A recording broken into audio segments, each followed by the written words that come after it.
The recent news of the research that shows permanent head straightening causes cancer is shocking. Here is what you need to know.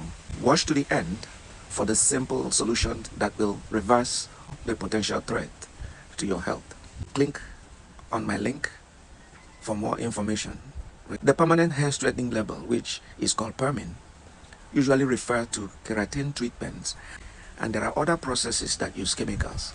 There are previous studies that have linked these chemicals found in some of the hair products to breast cancer. However, the one that is shocking is the new research that shows that the same straightening chemicals may also be responsible for increasing the risk of uterine cancer. The risk doubled in those that are using these hair straightening products compared to those that are not using it.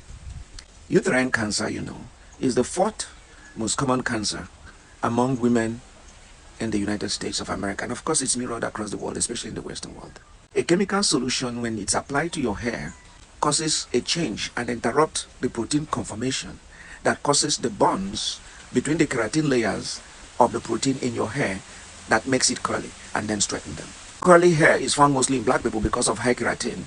It is more common in black persons.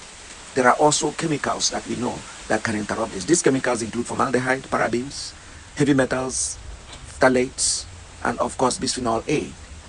Now, with perms or permanent, a neutralizer also has to be applied to the hair. This neutralizer causes your hair, of course, to lock into this new shape, and that's what makes it permanent. And with these new bonds that are formed between the keratin proteins, the molecules in the hair becomes the same way and can stay that for a longer period. It takes several hours, however, during the process for the chemicals to infuse into the hair. And therefore, by applying the neutralizer and the styling, it stays in the hair for a longer period. And this is when absorption into the bloodstream occurs, because naturally we know that it's very difficult for these things to penetrate. The body will usually metabolize these products, especially the liver, and then after metabolizing it, the kidney will excrete the metabolites. However, with increase in frequent use of the type of chemical, the levels of these toxic metabolites tend to build up in the blood. So the more you use them, the more frequent you use them, and the high levels and the type you use are important. It is now known, and it has reaffirmed the 2016 Nobel-winning science of epigenetics, which tells us that genetic expression of all these diseases, including cancers, can be influenced by environmental factors, either positively or negatively. Now, this is some of the things you need to know about the positive influences of epigenetics. We know that berries contain antioxidants and phytoproteins in them that tend to positively influence epigenetics, the same way as rainbow fruits, all colors of fruits. And we do know that meats, dairy products, processed food, and sugar also negatively influence epigenetic factors that modulate the way the replication of the cells during regeneration process occur. So if there is any interruption, it eventually leads to the cancer formation.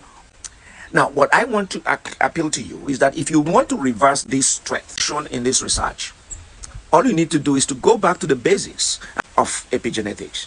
You have to find those interrupters of the genetic replication that invariably lead to cancer. And we now know that most of them are found in plants.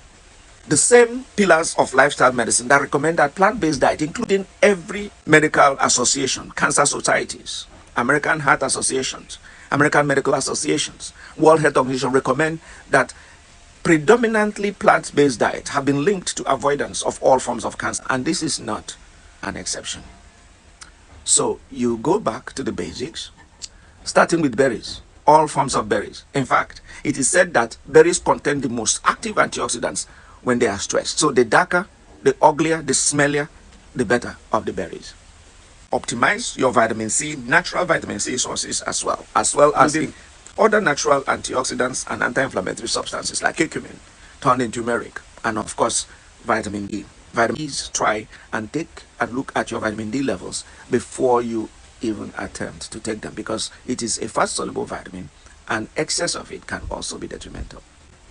Now, if you want to really avoid these cancers, the best thing to do is by avoidance of the sources of these chemicals.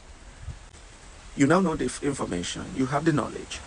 So I cannot specifically ask you what to do in terms of whether you need to stop perming your hair or avoiding how frequent that you do. But that's me. If you want to find out more, you know what to do.